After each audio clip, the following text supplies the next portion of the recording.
Welcome back to the channel of Truth, Trust and Transparency. Today, I'm going to break down my top 6 tools for property investors in Australia in 2025. Now, a word of warning before we jump into this. Whilst the free tools can be great because they're free, what I've found is they only let you review suburbs in isolation. And that is great if you've found those key suburbs. However, a lot of that data research, there's the 15,000 suburbs in Australia, and being able to research and compare the different data metrics across all those suburbs to see what suits your, budget, risk appetite, plan, those kinds of things is what I would pay money to do. Because if you're needing to collect and review each suburb one by one, it's going to take a lot of time and a lot of effort. So that would be my word of warning, that if you're jumping into free tools, you almost want to pay sometimes to be able to collate that all on one platform, to see it in one place, to click a few buttons and to have the platform do the work for you. I've seen people try to run spreadsheets all the time. It's dirty, it's a lot of work, and you're going to pay one way or the other. It's in time or in money, depends how much value you put on your time. And for a couple of $100 a month, a lot of the paid platforms I think are worth their weight in gold. However, if you are looking to do stuff for free, I'm going to run you through my top 6 that you need to have on your list. Today's video, I'm going to assume you've selected Wagga Wagga as the suburb, and I'm going to show you how we can find all the different data points. Realestate.com, we know it's good for sales, sold, and also leasing and rents. Once you click on that particular section, you will be taken to this homepage where you essentially have the data from realestate.com, tells you, tracks the median price, number of sales as well, as we can see there, median price based on past 12 months of suburb growth. You can factor in bedroom count and the numbers and the demand there, or you can go all bedrooms. You can also have a look at the rental price. Again, houses in the last month, sold in the last 12 months, rental yield, how many buyers are interested, unit and apartments, medium snapshot, which is cool, and a little bit more around about surrounding suburbs. So that's number 1. So domain is another type. We know we use domain, same as real estate, however, a bit different. Here I'm in the suburb profile tool, so I can go through about and I can see the market trends for 3-4 bedroom houses, units, and all that kind of stuff. Right hand side, I can also click the plus and I can go in and see this data here, years, entry level, all those kinds of things, which is cool. Bit about the demographics, owner occ versus renter. How do we calculate this? And a little bit more schools, what's for sale in Wagga, and those types of things. So very similar to realestate.com. But just still something to know about, especially if you're looking for free data. Now, obviously, the data may vary slightly between each of the platforms. You can read, and most of them will state how they triangulate data, and remember, not everyone lists on both, so there you will get discrepancies, end of month, start of month, those types of things, but that you should find that they're in the same ballpark. The next is going to be SQM research.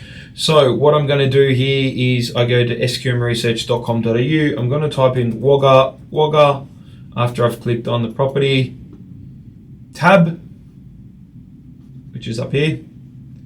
I'm going to search, and now this is what I can see for Wagga Wagga. I can not only see recent sales, here's a list of the free property data. They give me demographics, they give me rent prices, rental yields, weekly rental listings, vacancy rates, asking prices, property listings, sold records, any upcoming auctions, which is pretty cool. Can also download reports and those kinds of things. They also do, and you'll hear a lot of spruikers talk about distressed property. They essentially just get the distressed properties report from SQM and work off that. You can, I believe that is still paid to be able to access that. Whether or not you do is totally up to you. I'll leave it in your kind hands. but that is SQM research. So that's number 3. Let's have a quick look, say, at vacancy rates. One thing you're going to want to remember as well is that every time, for example, you want to look at something like vacancy rates, it always resets to 2000, which can be a little bit tricky because you can then think that that is Wagga's data. So always make sure you put in the postcode. Wagga's is 2650. After you put in the postcode, press go, that resets it, and that is then Wagga's data. So I can now have a look at vacancy rates. Obviously, it was extremely high, and then, following into COVID and after that, it's been very low since. So that may be an indication of demand there in Wagga. And as you can see, stock on market and all those other things, I can just click that and it'll link straight to it. But that is SQM research. Now, here is another extremely great free resource. I cannot believe it is free. ID Community is essentially this business company that collects all the data from majority of the local councils in Australia and puts it together that allows you to see. So Wagga Wagga City Council, for example, you can see the community profile, social atlas, population forecast, economic profile, housing monitor, and community views, which is just unbelievable data. So I can get population highlights, I can get how old everyone is, who they are, if this is important to me, where do they live, employment status, incomes for affordability, how do they live, household sizes, household tenure, so that's like how long are people staying there, we know that's important. Dwelling types, number of bedrooms, so to give an indication of what is the demand and what is the dwelling size in Wagga. If it's 3.2, then that gives you an indication of what you need to buy compared to if it's, say, 1.6 or anything like that. So extremely good. You can go through and sort it out, and it also shows you per suburb too, where and what to look in and how to, per suburb in Wagga as well, which is amazing.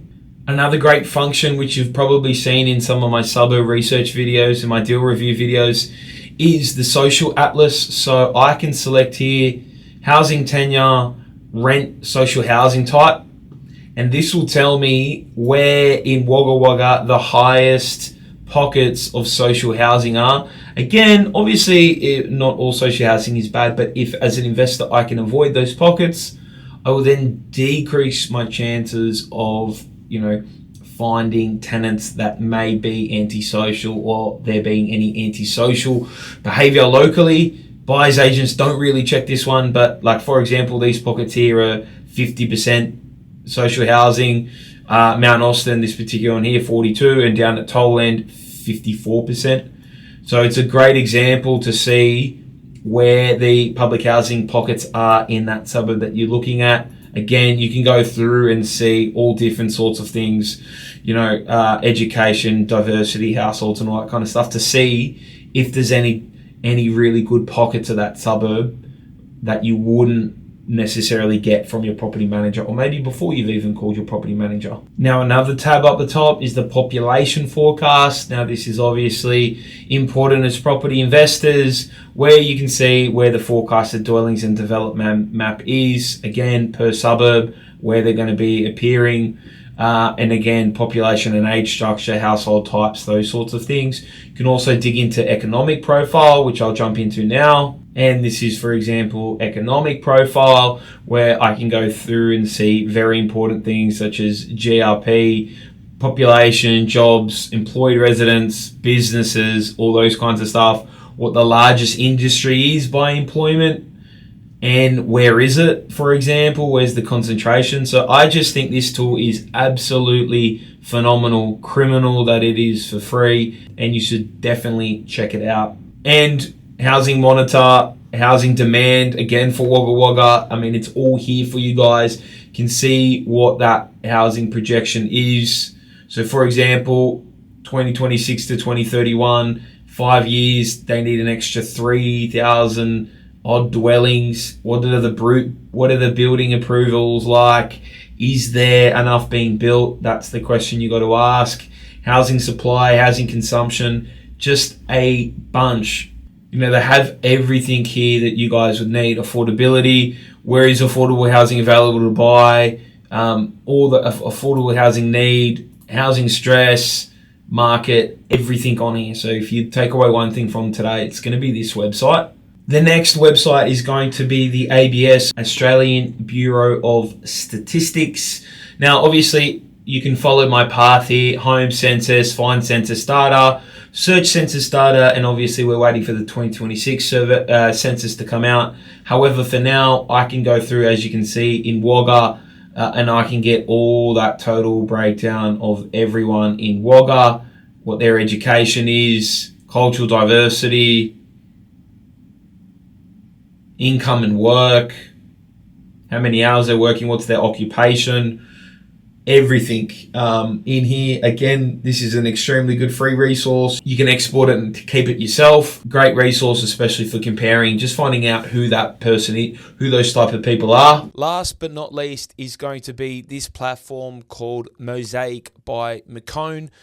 So obviously in the top right hand corner here, I've typed in Wagga Wagga. Now what you'll notice is you can sign up for a free account, and the more sites you click on, you've got 10 sites for free, and also the tiles that you use and zoom in on. What I can go in and do is I can turn on suburbs. So if I zoom out, I can turn out the suburbs of Wagga Wagga. I can then put on aerial imagery if I wanted. I can then put on the zoning, Then I can put on, for example, heritage. Then I can put on flooding, if there's any. There's none. And it just allows me a ton of different tools to go down and go through. If you do the paid version, you can also put on development applications. So that's a really quick way to see, maybe not in Wagga Wagga, but if you're in a CBD or a build-up space, you're able to see where and if there is any issues with, DAs approved in that street, neighbouring lots and all that kind of stuff. Left-hand side here, there's a ton more tools as well. You can switch to a light mode. I prefer the dark mode. There's all sorts of base maps, data catalog. There's a workbench where you can save out. You can also look for sites. You can use the measurement tools, Google Street, Google Maps, 3D mode, and a screenshot tool as well. So just really handy to have, and be able to dig in there and see what you're looking at. I've used this site for years, but that would be my final site that you can have, and you can actually use this one for free. That is my last tool, but that total, guys, is what I would classify as my top 6 tools. If you're looking to do free and budget, remember the only issue you have with that, and as you can see from today, is you would have to get a really good understanding, is go through suburb by suburb by suburb to research and monitor everything. That's why I think, although free is good because you don't have to pay, you're paying in a lot of time and a lot of effort, where if you paid for, any sort of property data and analytics platform, H-Tag is one that we use a lot on Everything Property, and me personally, it brings and it gets all these data sources and brings them into the one place. So you almost pay for that aggregation of data into one place and the ability to filter and search through it than you do for, anything else. And to get your hands on data personally and to get custom data, it is very expensive. So for me to pay an absolute fraction of the price per month, it makes it all worth it. But that is my top 6.